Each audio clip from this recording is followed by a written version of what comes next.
On commémore l'armistice demain, le 11 novembre, la fin de la Première Guerre mondiale, la fin d'un conflit qui a fait des millions de morts et qui a laissé des traces. Parmi elles, le boyau de la mort. Ces tranchées belges se trouvent à Dixmude et attirent de nombreux visiteurs, des groupes de jeunes notamment, venus se rendre compte de la vie dans les tranchées. Reportage Jérémy Dessal et Isabelle Heusen. Ces tranchées belges le long de l'Isère portent un nom tristement célèbre, le boyau de la mort. 400 mètres de tranchées creusées de nuit en 1915 pour neutraliser les Allemands.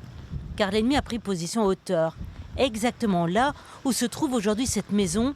C'était à l'époque un haut réservoir à pétrole, une position idéale pour tirer sur les Belges.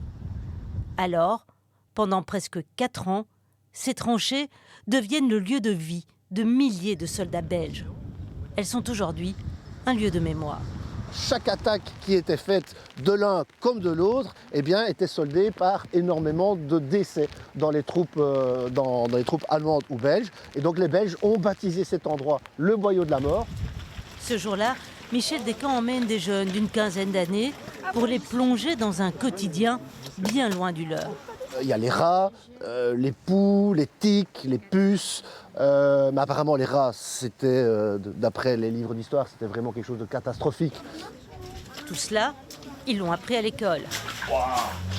Mais le voir, le vivre de cette façon-là, c'est autre chose. Ça fait hyper peur, genre de se dire qu'il y avait des gens ici qui étaient en train de mourir de faim, de soif, de manque d'hygiène et tout. Je trouve ça vraiment super courageux de rester 4 ans dans des tranchées aussi lamentables, avec les conditions d'hygiène qui étaient vraiment catastrophiques. En face de la tranchée belge, il y a ce bunker allemand. Les deux camps se faisaient donc face, séparés par quelques mètres seulement. Les combats pouvaient donc être rapprochés. Tout cela, ça s'est passé il y a plus de 100 ans. C'est loin et proche à la fois. Pour moi, c'était il n'y a pas si longtemps. Et j'ai l'impression que c'était vraiment récent. Et ça me touche énormément, vraiment. On sait très bien que ça pourrait arriver à n'importe quel moment.